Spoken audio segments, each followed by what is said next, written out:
Chimeran threat began in Russia. The origin of the virus is unknown, but its effects were devastating and swift. In the 1930s, reports of biological experiments began leaking out of Russia. Then reports of villages destroyed overnight. Then entire cities. We feared the Russians had developed a weapon of unparalleled power. The truth was far worse. The chimeras stayed sealed within Russia for over a decade. Then, in 1949, they launched an attack that overwhelmed all of Europe in a matter of weeks. For several months we thought England was safe. But in October of 1950, the Chimera burrowed under the Channel. We had prepared for them, but in 3 months' time, the war was lost. We abandoned the cities to the Chimera and retreated to scattered military bases and outposts. The Chimera had won. On July the 11th, 1951, the Americans launched an assault on the eastern coast of England. On the second wave of that assault was a sergeant named Nathan Hale. The actions of that soldier have become a matter of both scrutiny and myth.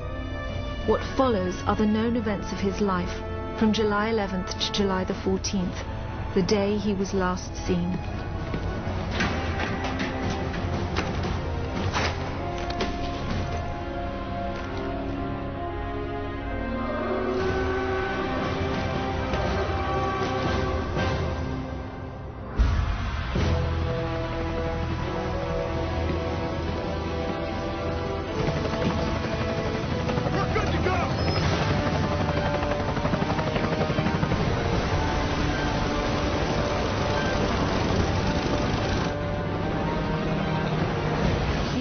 Soldiers had no idea what they would soon be facing. The US government had sealed its borders in 1950. Radio waves and newspapers became state property. Only the highest levels of their government knew the truth. The operation was an exchange. The Americans were bringing supplies and tanks into York. We were giving them our one secret weapon, something we could offer that they couldn't build themselves. I was the commander of the convoy team that was to meet the US soldiers. We were ambushed in Manchester on the way to the rendezvous. There was no way to warn the Americans. They were on their own in York, fighting an enemy they knew nothing about. We never learnt exactly what happened there. All we know is that Nathan Hale was the sole survivor. Go! Go! Go!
Looks like your squad got it bad. Come on, let's get to the depot, double time.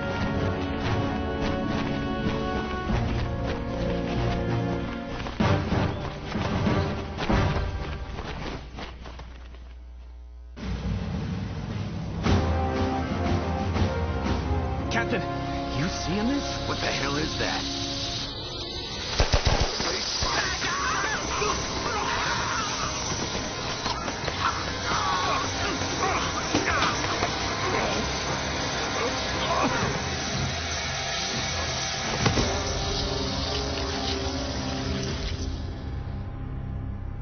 No one knows exactly how Hale was infected by the Chimeran virus. Our only clue is a journal entry recovered from the body of a US medic. It says that he encountered a number of comatose soldiers in a dry creek bed. One of the soldiers, a sergeant, suddenly woke up. Unlike the other soldiers, his body had no wounds at all. The sergeant refused any kind of medical examination, insisting on catching up to the rest of the company. If that sergeant was in fact Nathan Hale, then he remains the only known person to wake up after being infected. Whether the Chimeran virus mutated within him, or whether his body had an innate resistance to it, remains a mystery.